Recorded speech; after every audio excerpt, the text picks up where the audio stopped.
இது ஒரு liquid fertiliser. இன்றைக்கி வீடியோவில் இதை பற்றின டீட்டெயில்ஸ் தான் நான் உங்களுக்கு சொல்ல போகிறேன்.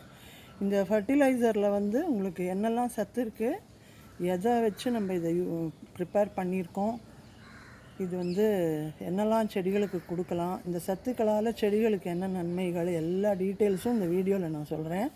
இது வந்து ஒரு அற்புதமான கலவை. இதை வந்து நீங்கள் யூஸ் பண்ணிவிட்டு எப்படி இருக்குதுன்னு சொல்லுங்கள். கடைசி வரைக்கும் வீடியோவை பாருங்கள். இது வந்து 1 இன்க்ரீடியன்ட் ஃபர்டிலைசர். அதுவே உங்களுக்கு ரொம்ப ஈஸியாக வீட்டில் சீசனலாக அவைலபிளாக இருக்கிற ஒரு பொருளை வச்சு தான் நான் பண்ணியிருக்கேன். இது எல்லா செடிகளுக்கும் கொடுக்கலாம். மண்ணுக்கு தான் கொடுக்க போகிறோம். இது கலர் பாருங்கள் எவ்வளோ அழகாக இருக்குது, எவ்வளோ சத்துக்கள் இதில் இருக்குதுன்னு உங்களுக்கு பார்த்தாலே தெரியும். இப்போ நான் இதை எதுலேருந்து பண்ணியிருக்கேன் பாருங்கள். இந்த மிளகா செடி வந்து வெறும் பூ தான் பூத்துருந்தது, காயே வரல. இப்போ இது வந்து ஒரு 3 வீக்ஸாக நான் இப்போ நான் காமிச்ச ஃபர்டிலைசரை கொடுத்துட்டுருக்கேன். எப்படி மிளகா பிடிச்சிருக்கு பாருங்கள். பூவே கொட்டாமல் எல்லா மிளகாயும் வந்திருக்கு. அது மாதிரி எல்லா வெஜிடபிள்ஸ், ஃப்ரூட்ஸ் எல்லாம் பூக்கிற சீசனில் நீங்கள் கொடுத்தீங்கன்னா சாயில் வளமாகும், நுண்ணுயிர் பெருக்கம் ஜாஸ்தியாகும். அதில் உங்களுக்கு வந்து செடிகள் தழைச்சி வளர்ந்து நல்ல பலன் கொடுக்கும். ஸோ இது என்ன ஃபர்டிலைசர், எதுலேருந்து தயாரிக்கலாம் அப்படிங்கிறது நான் இப்போ உங்களுக்கு சொல்கிறேன். இங்கே பாருங்கள், மாம்பழம் எடுத்திருக்கேன். மாம்பழ சீசன் இப்போது. இந்த சீசன் முடியறதுக்குள்ளே உங்களுக்கு இந்த ஃபர்டிலைசரை காமிச்சிடணும். நம்ம 2-3 தடவை ஊற்றி அதை பலன் பார்த்துட்டோமே அப்படின்னு சொல்லி தான் இன்றைக்கி போடுறேன் இந்த வீடியோ. இந்த மாம்பழத்தில் வந்து இந்த தோலை தான் நம்ம எடுத்துக்க போகிறோம். மாம்பழத்தை ஃபுல்லாக எடுத்துக்க போகிறதில்ல. இந்த தோல் வந்து ஜஸ்ட் பிலோ த ஸ்கின் தான் நிறைய சத்துக்கள் இருக்குது, நம்ம படிச்சிருக்கோம். இப்போ இதை வந்து நம்ம பீல் பண்ணும்போது மோஸ்ட்லி வந்து பீல் பண்ணி தான் சாப்பிட்றோம் டேஸ்ட்டுக்காக. சில மாம்பழம்லாம் தோலோடையே சாப்பிடலாம். இது வந்து நீல மாம்பழம், கண்டிப்பாக தோல் கசக்கும். அதனால தான் நான் இதை வந்து பீல் பண்ணுறேன். இப்போ இந்த பீல் வந்து உள்ளே வந்து சதப்பத்தில் என்னெல்லாம் சத்துக்கள் இருக்கோ அதெல்லாம் இந்த தோல்லையும் இருக்குது. ஸோ இதை தூக்கி போடாமல் நம்ம வந்து ஒரு உரமாக தயாரித்து செடிகளுக்கு கொடுக்கறது தான் பெஸ்ட்டு. இதை வந்து கம்போஸ்டில் போடலாம், பட் மக்கி வரத்துக்கு ரொம்ப நாள் ஆகும். நான் என்ன நினச்சேன்னா, இது எக்ஸ்க்ளூசிவாக ஒரு ட்ரீட் மாதிரி செடிகளுக்கு கொடுக்கலாம். இதோட சத்துக்கள் அப்படியே ஈஸிலி அப்சார்பபிளாக இருக்குது. அதனால் வேர்கள் வந்து இதை உடனே அப்சார்ப் பண்ணி செடி நுனி வரைக்கும் கொடுத்து 2 நாள்லேயே உங்களுக்கு பலன் தெரியும். அந்த அளவுக்கு பூக்களும் காய்களும் ரொம்ப சூப்பராக வரும், பெரிய பெரிய காயாக வரும். அதனால் இதை நீங்கள் யூஸ் பண்ணுறது நல்லது. தூக்கி போடாமல் யூஸ் பண்ணுங்கள். நான் எப்படி பண்ணுறேங்கிறது காமிக்கிறேன். இப்போ இந்த பீலரில் கட் பண்ணிவிட்டு, இல்லை நீங்கள் கத்தி வச்சே கூட கட் பண்ணலாம். இந்த தோலெல்லாம் சேர்த்து வச்சுக்கோங்க.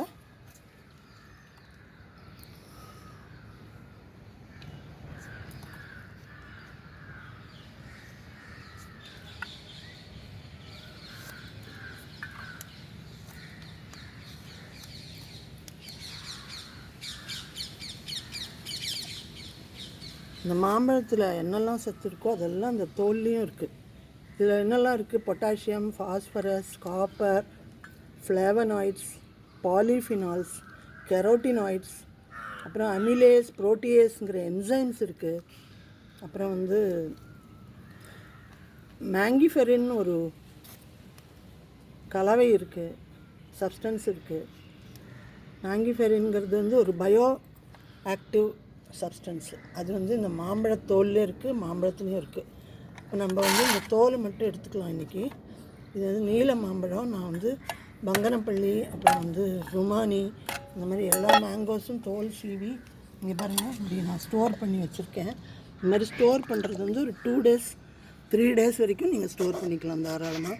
உங்களுக்கு டைம் கிடைக்கும்போது இதை எடுத்து இது பாருங்கள், நல்லா ஊறி இருக்கும். வாசனை அப்படியே மாம்பழ வாசனை வருது.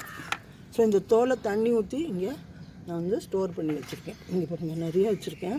ஒவ்வொரு ஸ்டேஜில் இருக்குது. அது 2 நாள் ஆச்சு. இது பாருங்கள் 3 நாள் எடுத்து இன்னும் நல்லா ஊறி போச்சு. ஊறி எடுத்துனா உங்களுக்கு அப்படியே மகிப்பை. இது வந்து கம்போஸ்டில் ரொம்ப நாள் ஆகும் மக்கறது. இப்படி தண்ணியில் டைரெக்டாக ஊற வச்சா உங்களுக்கு ஈஸியாக மக்கி வரும். இப்போ நான் இது வந்து இங்கே பாருங்கள், வந்து வடிகட்டணுங்கிறது இல்லை, பட் நான் வந்து அப்படியே ஃபில்டர் பண்ணியிருக்கேன். இந்த கையாலேயே அப்படி ஃபில்டர் பண்ணிக்கலாம். 2-3 நாள் ஊறின மாம்பழத்தோல் தண்ணி இது. இதை வந்து நீங்கள் கம்போஸ்ட்டில் போட்டுக்கலாம். இல்லையா அப்படியே டைரெக்டாக செடி மண்ணில் புதைச்சி வச்சுடலாம். அத்தனை சத்தும் வரும். இப்போ நீங்கள் எவ்வளோ சத்து நம்ம வீணாக்குறோம், இப்படி வேஸ்ட் பண்ணாமல் நீங்கள் வந்து செடிகளுக்கு கொடுங்க. எல்லா சத்தும் கிடச்சி மண் வளமாகும், செடி க்ரோத் ரொம்ப நல்லாயிருக்கும். அதில் சந்தேகமே வேண்டாம். குயிக்காக ரிசல்ட் கிடைக்கும் டைரெக்டாக ஊற்றினீங்கன்னா, கம்போஸ்ட்டில் போடாமல் ஊற்றினீங்கன்னா. இப்போ நான் வந்து இதில் வந்து 2 மடங்கு தண்ணி விட்டுக்கலாம்.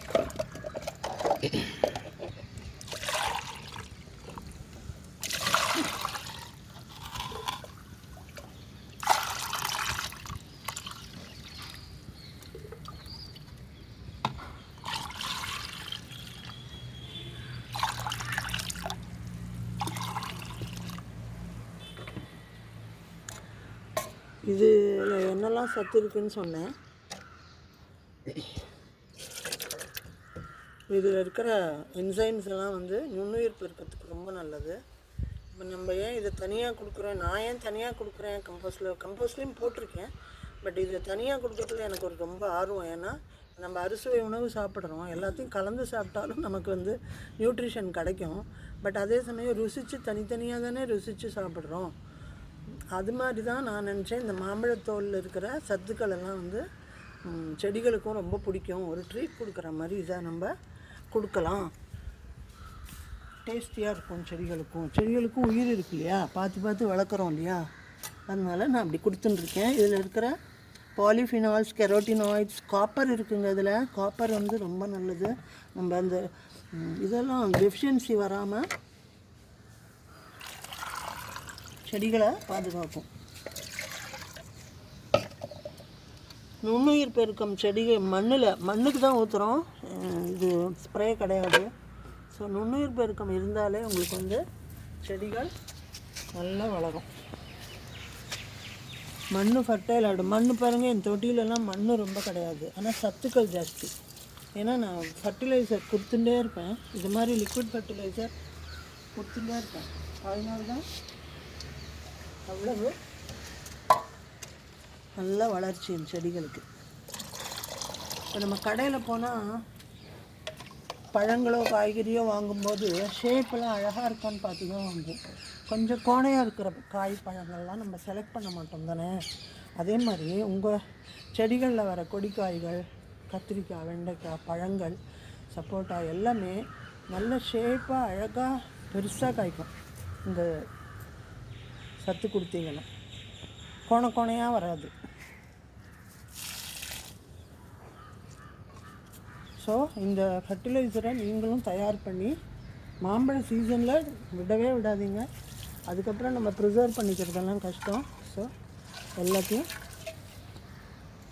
ப்ரிசர்வ் பண்ணி 2-3 நாள் தண்ணியில் ஊற வச்சு நல்லா அப்படியே கரைச்சி தண்ணியாக்கி டைல்யூட் பண்ணி எல்லா செடிகளுக்கும் கொடுங்க. இந்த மாதிரி காய்க்கும் பூக்கும் உங்களுக்கும். ஓகே, இந்த ஃபர்டிலைசரோட யூசஸ், அதில் இருக்கிற சத்து எல்லாமே சொல்லிட்டேன். நீங்களும் இதை தயார் பண்ணுங்கள். யூஸ்ஃபுல்லாக இருக்கும் இந்த வீடியோன்னு நினைக்கிறேன். யூஸ்ஃபுல்லாக இருந்தது, உங்களுக்கு இன்ட்ரெஸ்டிங்காக இருந்ததுன்னா எல்லாருக்கும் ஷேர் பண்ணுங்கள். கார்டன் வச்சுருக்கிற ஃப்ரெண்ட்ஸுக்கெல்லாம் ஷேர் பண்ணுங்கள். லைக் போடுங்க, சப்ஸ்கிரைப் பண்ணி வச்சுக்கோங்க. அடுத்த ஒரு நல்ல வீடியோவில் இன்ட்ரெஸ்டிங்கான இன்ஃபர்மேட்டிவாக உங்களை சந்திக்கிறேன்.